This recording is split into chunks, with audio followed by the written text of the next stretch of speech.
Room का लड़का मेरे कमरे में बैठा था और मेरी बीवी उस रूम में बीच में लेटी।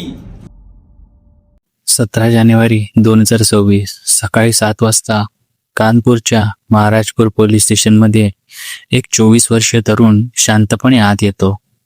त्याचे हात थरथरत होते, डोळ्यात अश्रू आणि तोंडातून निघालं फक्त एकच वाक्य, मी माझ्या बायकोचा खून केला आहे. आज मी तुम्हाला सांगणार आहे एक अशी प्रेमकथा जी संपली एका भयानक हत्येमध्ये. ही कहाणी आहे सचिन आणि श्वेताची, जिथे प्रेम, संशय आणि रागाने लिहिली एक काळी गोष्ट. मित्रांनो, ही गोष्ट सुरू होते उत्तर प्रदेशच्या फतेपूर जिल्ह्यातील मोहनपूर या छोट्याशा गावात. येथे राहायचे दोन तरुण, 24 वर्षीय सचिन सिंग भदौरिया आणि 22 वर्षीय श्वेता सिंग. दोघांमध्ये प्रेम झालं, पण like many Indian love stories त्यांच्या कुटुंबांना हे मान्य नव्हतं. आणि मग त्यांनी घेतला एक मोठा निर्णय. त्यांनी कोर्टामध्ये लग्न केलं, कुटुंबाच्या इच्छेविरुद्ध. आता त्यांच्या समोर होता एक नवीन संघर्ष, आपले आयुष्य स्वतःच्या पायावर उभं करण्याचा. इथे सचिनला एका फॅक्टरीमध्ये नोकरी मिळते. त्यांचं आयुष्य संघर्षमय पण एकत्र चाललं होतं. पण मित्रांनो, नियतीला काहीतरी वेगळंच मंजूर होतं. काही महिन्यानंतर सचिन आणि श्वेता परत आले कानपूरला. सचिनला सुरतची नोकरी सोडावी लागली आणि आता तो कानपूरमध्ये ऑटो रिक्षा चालवू लागला. ते दोघं न्यू हायटेक सिटी कॉलनी महाराजपूर एरियामध्ये राहायला आले होते. पण इथेच सुरुवात झाली त्या संशयाची, ज्याने एक दिवस भयंकर रूप घेतलं. सचिनला काही गोष्टी खटकू लागल्या. श्वेताच्या बँक अकाउंटमध्ये अनएक्सप्लेन पैसे येत होते. शेजारी राहणारे दोन तरुण नेहमी त्यांच्या घराभोवती दिसायचे. श्वेताचा बिहेवियर थोडा बदललेला वाटायचा. संशय, जेलेसी आणि असुरक्षितता या भावनांनी सचिनच्या मनावर कब्जा केला. आणि मग आली ती काळी रात्र.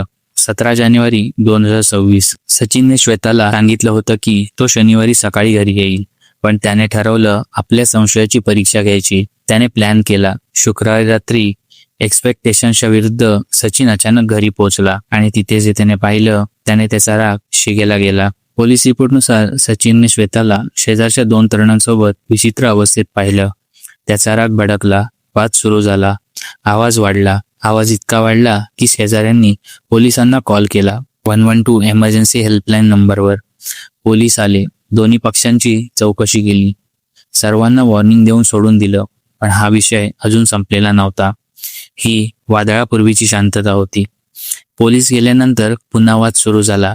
यावेळी सचिनच्या रागाला कोणतीच हद्द राहिली नव्हती. त्याच्या मते त्याने जिच्यावर इतकं प्रेम केलं, ज्याच्यासाठी कुटुंब सोडलं, तीच त्याच्याशी विश्वासघात करत होती. आणि त्या क्षणी राग, निराशा आणि हार्ट फिलिंग्स यांनी त्याच्यावर कंट्रोल घेतला.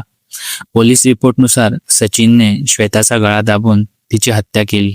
22 वर्षीय श्वेता, जिचं आयुष्य अजून सुरू झालंच होतं, ती एका क्षणाच्या रागाची बळी झाली. पण आता सचिन समोर सत्याचा सामना होता. हत्या झाल्यानंतर सचिन 4 तासांपेक्षा जास्त काळ कानपूरच्या रस्त्यावर भटकत होता. कुणास ठाऊक त्याच्या मनात काय चाललं असेल, भीती, पश्चाताप की रियालिटीची जाणीव. शेवटी 17 जानेवारी 2026 रोजी सकाळी तो महाराजपूर पोलीस स्टेशनमध्ये पोहोचला. Deputy commissioner of police Satyajit Gupta यांच्या माहितीनुसार आरोपी स्वतः पोलीस स्टेशनमध्ये आला आणि त्याने स्वतःच कन्फेशन दिलं की त्याने आपल्या पत्नीची हत्या केली आहे. पोलीस त्याला घेऊन क्राईम सीनवर गेले आणि तिथे जे दृश्य होतं ते खूप वाईट होतं. एका लहानशा खोलीत एका पलंगावर श्वेताचा मृतदेह पडला होता. पोलिसांनी लगेच क्राईम सीन सील केला. फॉरेन्सिक टीमला बोलवण्यात आलं. एव्हिडन्स कलेक्शन सुरू झालं. सचिनने डिटेल स्टेटमेंट दिली. त्याने हत्येची कबुली दिली. मोटिव्ह स्पष्टपणे सांगितला. संशय आणि राग. शेजाऱ्यांची स्टेटमेंट घेण्यात आली.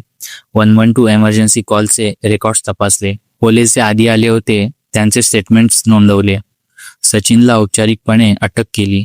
मर्डर केस नोंदवली. IPCच्या कलमाअंतर्गत गुन्हा दाखल केला गेला. DCP सत्यजित गुप्ता यांनी पुष्टी केली की आरोपी कस्टडीमध्ये आहे.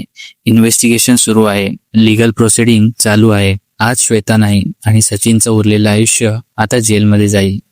2 कुटुंब उद्ध्वस्त झालीत. एक प्रेमकथा ट्रॅजेडीमध्ये संपली. मित्रांनो, तुमचे विचार काय आहेत या केसबद्दल हे मला कॉमेंट बॉक्समध्ये नक्की सांगा. आणि हो, जर तुम्हाला ही व्हिडिओ इन्फॉर्मेटिव्ह वाटली असेल तर व्हिडिओला लाईक करा, शेअर करा आणि चॅनलला सबस्क्राईब करा. भेटूया पुढच्या भागात. तोपर्यंत